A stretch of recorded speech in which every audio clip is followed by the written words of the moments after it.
Assalamualaikum. This is Dr. Nashaba, and today in your Medical Globe e-learning class, you have been taught about tuberculosis, and I am going to tell you how to read this topic from Davidson. TB बहुत बहुत बहुत ज़्यादा important है। आप लोगों के medicine के ward भी जिनके लगे हैं उन्हें पता होगा कि हमारे एरियाज़ में तो बहुत ज़्यादा प्रेवलेंट है टीबी।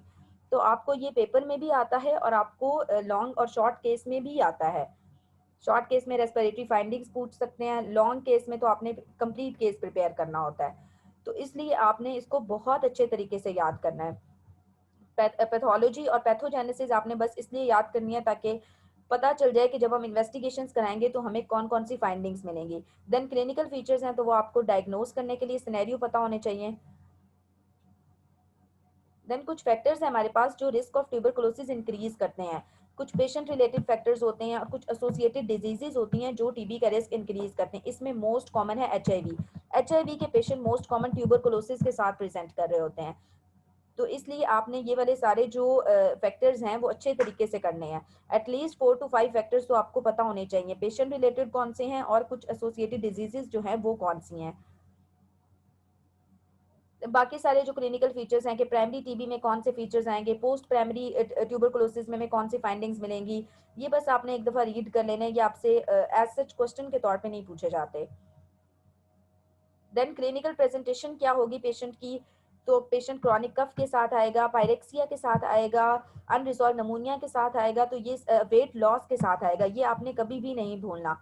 वेट लॉस मेलिग्नेंसी में होता है तो फिर आपने उसको टीबी के साथ कंफ्यूज नहीं करना, आपने बाकी फीचर्स भी देखने हैं। देन कॉम्प्लिकेशंस क्या होती हैं ट्यूबरकुलोसिस की, तो उनको डिवाइड किया हुआ है पल्मनरी और नॉन पल्मनरी कॉम्प्लिकेशंस। तो आपने ये इसी तरह से याद करनी है। ठीक है। एक्स्ट्रा पल्मोनरी डिजीज में क्या क्लिनिकल फीचर्स आते हैं, अगर आप ये पैराग्राफ एक दफ़ा रीड कर लेते हैं तो वेल एंड गुड। अगर नहीं रीड करते तो नेक्स्ट पेज पे एक डायग्राम बनी हुई है जिसमें सारी एक्स्ट्रा पल्मोनरी फीचर्स दिए हैं ट्यूबरकुलोसिस के, आप यहाँ से भी कर सकते हैं ये जो डायग्राम है। ठीक है। नेक्स्ट इन्वेस्टिगेशंस, तो इन्वेस्टिगेशंस बहुत इंपॉर्टेंट हैं। टीबी इतना प्रेवलेंट है तो पता भी होना चाहिए कि उसको डायग्नोज किस तरह से करना है।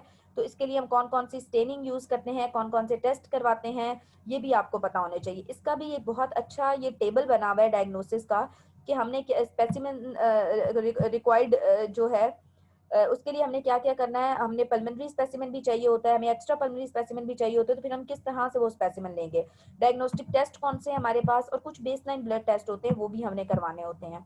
ठीक है। देन हमारे पास मैनेजमेंट है, तो मैनेजमेंट बहुत बहुत इंपॉर्टेंट है। थेरी से मैनेजमेंट आप बेशक ना पढ़ें, लेकिन आपने ये दोनों टेबल अच्छी तरह से करने हैं कि हमारे पास स्टैंडर्ड रिजीम होती है, उसमें हम कौन कौन सी ड्रग्स यूज करते हैं, कितने ड्यूरेशन के लिए यूज करते हैं, इसमें आपको ड्यूरेशन भी पता होना चाहिए। बाकी एज सच हम बाकी डिजीजेस में नहीं कर रहे थे ड्यूरेशन, लेकिन यहाँ पे टीबी में आपने ड्यूरेशन करना है।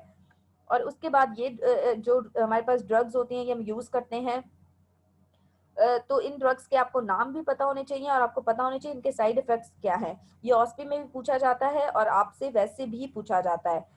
तो आपने इन सारी ड्रग्स के साइड इफेक्ट, इनके मोड ऑफ एक्शन, इनके एडवर्स रिएक्शंस कौन कौन से हैं, ये आपने एज इट इज टेबल याद करना है। ठीक है।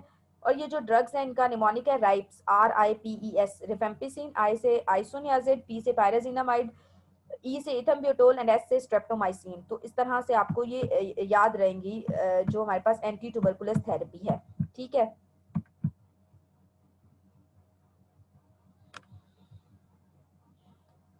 नेक्स्ट है हमारे पास कुछ कंट्रोल और प्रिवेंशन के, हम लेटेंट टीबी को किस तरह से डिटेक्ट कर सकते हैं। ये आपने बस एक दफ़ा रीडिंग कर लेनी है कि डायरेक्टली ऑब्जर्व थेरेपी क्या होती है।